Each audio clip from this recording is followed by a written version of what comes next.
Alors là, c'était un reportage concernant comment bien vivre en bien mangeant les légumes, les fruits et tout ça.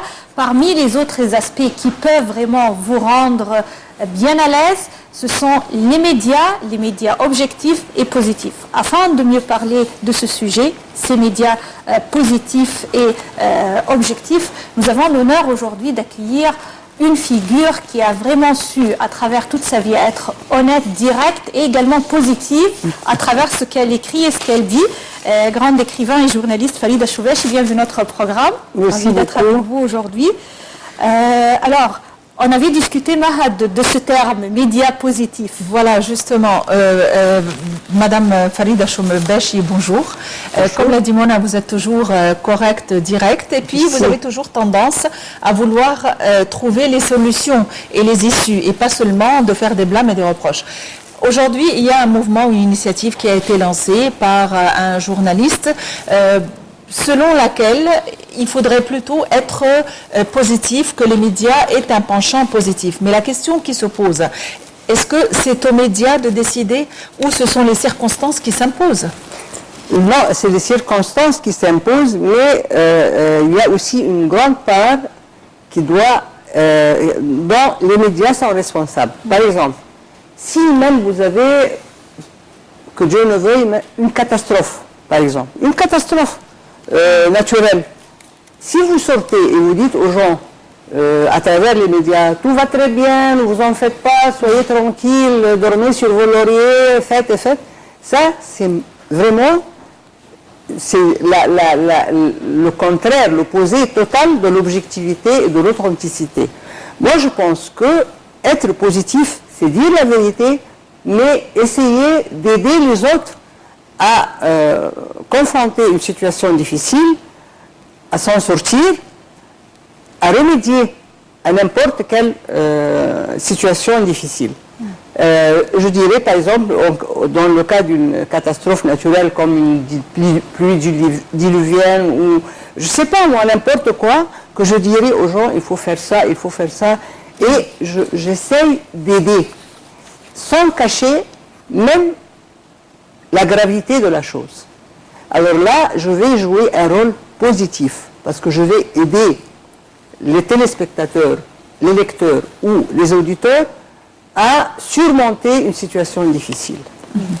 Oui, alors si on fait une petite comparaison entre le traitement de quelques sujets, comme vous venez de le mentionner, catastrophiques ou tragiques. Par exemple, hier, il y avait les attentats à Bruxelles. Oui, on n'a pas vu les médias européens traiter du sujet d'une façon accusatoire de la sécurité, par exemple. Non, comme vous venez de le mentionner, ils disent « faites ça, ne faites pas ça » et d'une façon très analytique et très positive. Au Moyen-Orient, ce n'est pas le cas. À n'importe quelle lacune, on trouve vraiment des voix qui s'élèvent très négatives. Oui, parce que, à mon avis, ce n'est pas tout à fait... c'est-à-dire, ce n'est pas un hasard. C'est bien planifié. Parce que, justement, nous avons vu les réactions après les attentats de Bruxelles, nous avons vu même les réactions après l'attentat de Paris, du Bataclan. Oui. Bon, il y a eu des mesures sévères, il y a eu des mesures vraiment contraignantes, mais personne ne s'est plaint. Parce qu'il y a, au moment où le pays même est en danger, il n'y a pas on ne parle pas de droit de quelqu'un, oui, il est libre, il doit aller près du Bataclan et vous faites descendre, par exemple, une armée pour le surveiller, pour lui permettre. Non. Il faut dire que dans ce cas, oui, gardez vos maisons, ne sortez pas, soyez prudents, faites ça. C'est ça l'honnêteté, c'est ça l'objectivité. Moi, je ne peux pas dire que... sinon, c'est les terroristes qui vont imposer leur loi. Ce sont les terroristes qui vont... Nous allons avoir peur, nous allons rester... Ils vont nous paralyser. Parce qu'eux, ils ne savent rien faire. Et il faut dire pourquoi moi j'ai beaucoup de points d'interrogation sur l'attitude de partis étrangers, lesquels c'est, ça on en dira plus tard, Mais, par exemple, est-ce que le plus grand de Daesh, c'est qui? Al-Baghdadi, n'est-ce pas? Nous avons vu sa tête, Vous pensez c'est lui l'inventeur des missiles anti-avions, je ne sais plus quoi, qui sont dirigés par la chaleur? C'est absurde. Non. Celui-là, il est armé par une partie quelconque. Juste une façade, c'est juste une façade qu'on voit. Justement. Pour le 11 septembre aussi, Justement. cette synchronisation des avions avec et toutes les informations qui se sont infiltrées. Mais c'est très difficile que, par exemple, Osama Ben Laden à lui seul, lui qui est dans le désert, qu'il puisse savoir tout ça. Je veux dire, et il y a quand même un certain espionnage de la part des parties étrangères elles-mêmes. Je veux vous faire un témoignage, je vous assure, très sincère. Moi, j'ai vu une déclaration, une interview avec Osama Ben Laden juste après les attentats de septembre. Il a dit oui, ce sont des militants de Al-Qaïda qui ont été aidés par Dieu, pour dire qu'ils ne savaient pas de quoi il s'agissait encore. Alors, quand les Américains ont insisté, il a pris ça comme une grande gloire qu'il a réalisée. Alors là, il faut tout de suite dire et penser et se rappeler et ne jamais oublier que le 11 septembre nous a valu la perte de l'Irak. Oui. Tout de suite. Parce que, sous prétexte d'aller instaurer la démocratie en Irak, ils ont instauré le ravage, le bordel, l'anarchie. Ils nous ont... Les gens maintenant regrettent sincèrement l'ère de Saddam Hussein et l'ère de Kadhafi. Oui, c'est vrai. Parce que là, maintenant, c'est quoi l'alternative? C'est des gens qui nous tuent, qui nous égorgent, parce qu'on ne pense pas comme eux, parce qu'on ne parle pas comme eux, parce qu'on ne veut pas suivre les instructions superficielles et presque bêtes qu'ils veulent, comment s'habiller, comment se comporter, comment... Est-ce que c'est ça l'islam? Et je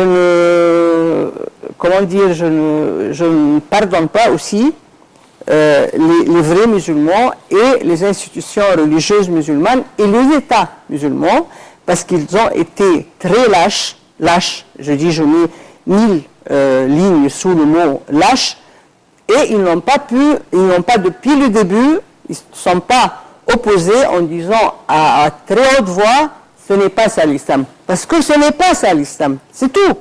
On ne ment pas. La preuve, il n'y a pas une plus grande preuve qu'on a vécu 1400 ans et on n'a pas vu une atrocité pareille. Alors ça, c'est nouveau. Ça, c'est un élément qu'on vient de voir les dernières décennies. Et ça aussi, c'était au même moment de la guerre d'Afghanistan, où les Américains, avec Anwar al-Sadat, avec le roi Faisal d'Arabie Saoudite, se sont mis d'accord pour, rendre la guerre contre l'Union soviétique une guerre religieuse. Alors là, on a envoyé des milliers de notre jeunesse et des milliards de la fortune des Arabes, de leur pétrole, de leur... n'importe qui. Si on avait pensé tout ce qu'on avait dépensé sur l'Afghanistan, si on avait dépensé ça dans les pays arabes, à trouver des occasions de travail pour les jeunes, à renouveler, à investir, tout ça dans les pays arabes, au lieu d'aller dépenser ça en Afghanistan. Et en plus, moi je me souviens très bien, je travaillais dans une radio à Paris. Il y avait Reagan qui était à l'époque le président. Il qualifiait les combattants arabes qui allaient se tuer contre les soviétiques. Il les appelait les mujahideen, les mujahideen, donc les combattants de Dieu ou quelque chose comme ça. Dès qu'ils ont vaincu l'Union soviétique, et dès qu'ils sont, eux, devenus maîtres du monde absolu, qu'est-ce qu'il a dit, Reagan? Les terroristes. Les terroristes, tout de suite. C'est-à-dire, nous, on est qualifiés en fonction de ce que nous exécutons de leur plan. Oui. Alors là, c'est... Selon la situation. Voilà, Madame Chobachi, justement, vous avez là mentionné les termes utilisés qui reflètent la vision et l'angle médiatique de la chaîne ou de la boîte. Donc, à votre avis, est-ce que les médias libres, ça existe ou est-ce que tous les médias dans le monde entier sont guidés? Non, il n'y a pas de médias libres. Il y a des médias qui sont, comment on dit, au service de la vérité et de l'objectivité, mais ça, ils doivent être protégés par un État.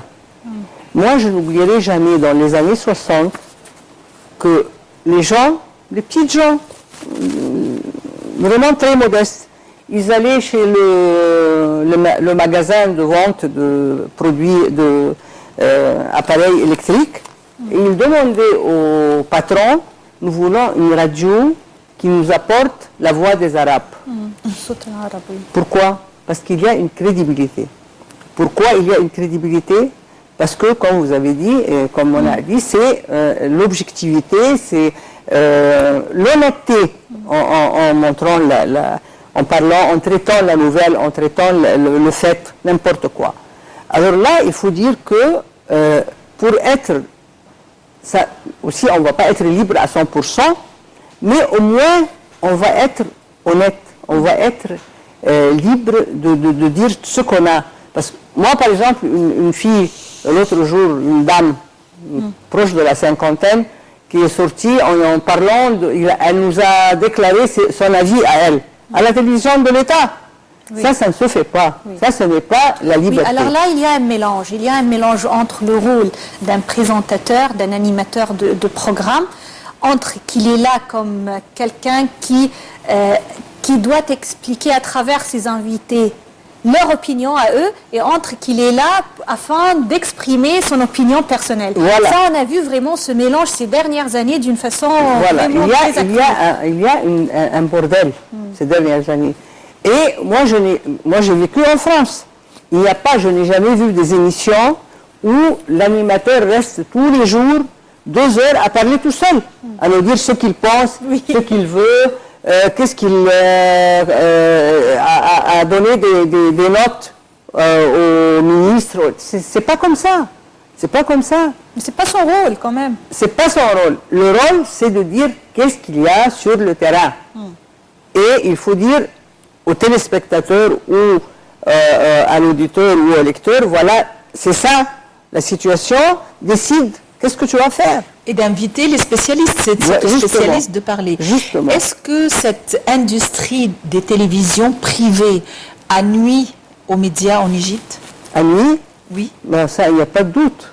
Il n'y a pas de doute. Mais je vous dis, moi, j'ai vécu dans un pays qui est considéré comme le pays de la liberté, la France. Je n'ai jamais vu ça. Jamais. Il y a des animateurs qui font des interviews avec un ou plusieurs invités.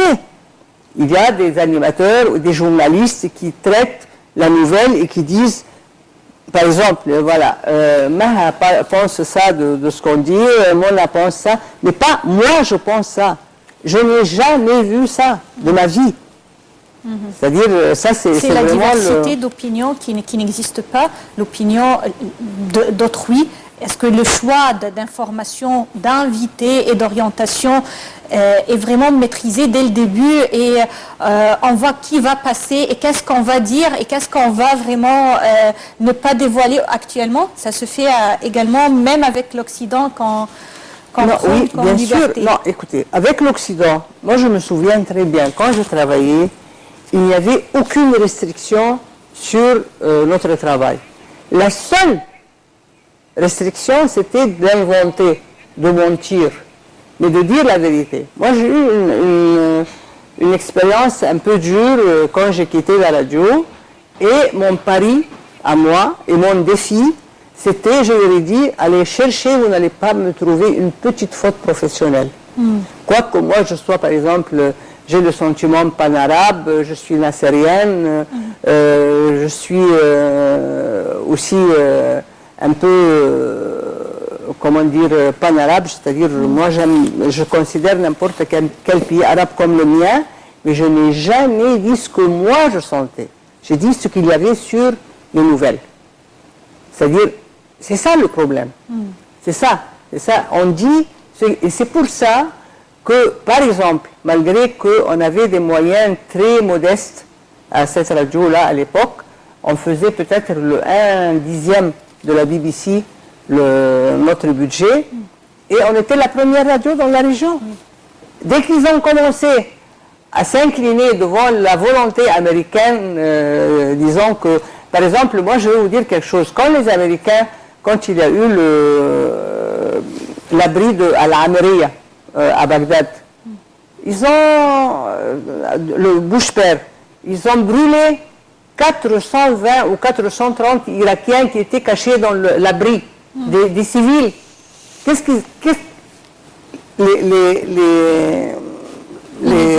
Comment dire, les nouvelles, comment elles sont sorties de chez les Américains? Ils ont dit, oui, nous avons bombardé je ne sais plus quoi, et un autre, il y a eu une perte collatérale. C'est tout. Collatérale. Oui. Merci. Merci, monsieur. 430 ou 420 êtres humains, c'est une ligne. Alors, dans ce cas-là, par exemple, moi, en tant que journaliste, je disais et la déclaration américaine et les déclarations des gens sur place, vrai, oui, qui ont dit qu'il y avait... Mais j'étais vraiment horrifiée de la comment on dit, c'est inhumain ce que les Américains font dans les médias. Oui. Par exemple, dès qu'on a eu ici notre révolution, le 30 juin, ils n'ont pas arrêté de nous sortir tout le temps cette stupide phrase de le coup d'État. Quel coup d'État? Quel coup d'État avec entre 35 et 40 millions d'Égyptiens qui sont dans les rues et qui ne veulent pas d'un pouvoir fasciste religieux. Parce qu'être un pouvoir religieux, c'est un pouvoir fasciste, ça va de soi. On n'est pas là, ils ne sont pas là pour nous apprendre à comment prier. Ils sont là pour nous procurer notre pain quotidien, notre logement correct, honnête, Oui.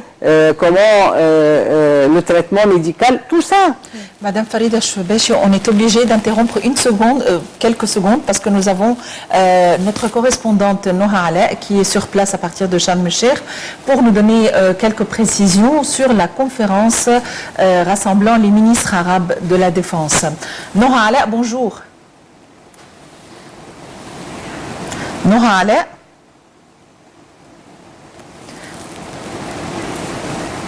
Noha, on vous voit sur l'écran. Noha, vous nous entendez? Il y a un Oui. problème peut-être. Oui, bonjour. Bonjour Noha. Bonjour, je vous entends pas malheureusement, donc je vais essayer je n'entends pas le studio, mais je vois que je suis en direct. Alors, comme vous le savez, je suis à Sharm el-Sheikh depuis dimanche, car il se tient actuellement la 5e conférence des ministres de la Défense des États sahélo-sahariens. Aujourd'hui, nous sommes à la 2e journée des préparatifs du comité des experts, et aujourd'hui, j'ai le plaisir d'avoir le colonel Antoine Diouf, inspecteur technique au ministère des Forces armées au Sénégal, donc le Sénégal qui est un des membres des pays de la CENSAD. Bonjour. Bonjour. Alors justement, c'est ce qu'on disait, depuis hier, il y a un comité d'experts qui s'est réuni afin de discuter de différents protocoles et différents points afin de pouvoir avoir un conseil demain des ministres de la Défense. Quels sont les points discutés au cours de ces 2 derniers jours? Je vous remercie. Donc, comme vous le dites si bien, depuis hier, nous avons démarré à discuter sur les différents points, sur les différents dossiers administratifs concernant le CENSAT et les différents documents qui permettront au CENSAT de pouvoir être bien administrés. Depuis hier, donc, nous avons étudié particulièrement le protocole concernant le Conseil de paix et de sécurité. Et dans ce protocole, il y a plusieurs articles sur lesquels nous avons eu le temps de pouvoir apporté des amendements et ces amendements nous permettront effectivement de pouvoir donc mettre en marche cette communauté qui constitue un élément décisif et important pour la lutte contre le terrorisme au niveau des États de la communauté. On sait que lorsque cette communauté a été créée en 1998, c'était pour justement protéger les États qui faisaient partie du couloir sahélo-sahárien, un territoire qui est assez vaste puisqu'il fait à peu près le tiers du continent, n'est-ce pas? Aujourd'hui, l'Afrique fait face à plusieurs défis, la montée du terrorisme, la montée également du trafic, des narcotrafiquants. Aujourd'hui, on fait face à beaucoup de défis. Aujourd'hui, quelles sont les marches ou les étapes à faire pour pouvoir justement gérer tout cela? Très bien, comme vous le dites si bien, la zone sahélo-saharienne est assez vaste, fait le tiers du continent. Et donc, pour mettre sur pied une politique de lutte contre le terrorisme, demande quand même beaucoup de dispositions à prendre.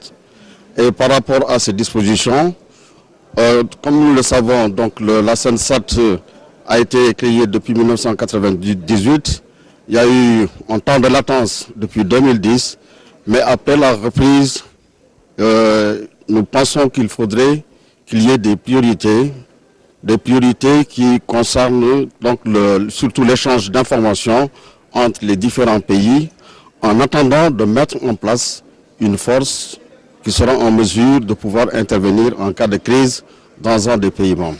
Justement, il y a un projet de création d'un comité sécurité-paix qui soit permanent. Est-ce que c'est un projet qui pourrait être accepté par tous les États membres? Je le pense positivement que ça pourra se faire parce que, en fait, c'est un conseil qui pourra permettre de mettre en place des organes de décision et des organes d'exécution pour les dispositions à prendre lorsqu'il s'agit d'une crise à l'intérieur de différents pays membres de l'espace SENSAT. Donc nous croyons que c'est une bonne chose.